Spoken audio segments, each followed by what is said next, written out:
இன்றைக்கி நம்ம பார்க்க போகிறது வந்து செட்டிநாடு சிக்கன் குழம்பு. ரொம்ப சுலபமாக எப்படி செய்கிறதுன்னு பார்க்க போகிறோம்.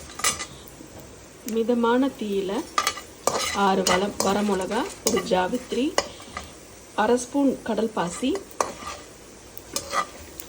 அதுக்கப்புறம் ஒரு அன்னாச்சி பூ, 1 ஸ்பூன் சோம்பு, 1 ஸ்பூன் ஜீரகம், 1/2 ஸ்பூன் மிளகு, 3 டேபிள் ஸ்பூன் தனியா, இது எல்லாத்தையும் 3 ஏலக்காய், இது எல்லாத்தையும் நல்லா சேர்த்து ஒரு 1/2 ஸ்பூன் நல்லெண்ணெய் விட்டு வறுத்துக்கோங்க.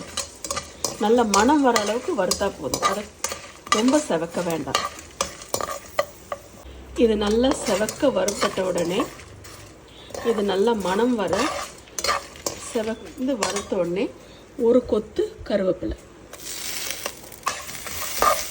போட்டு நல்லா வறுத்துக்கோங்க.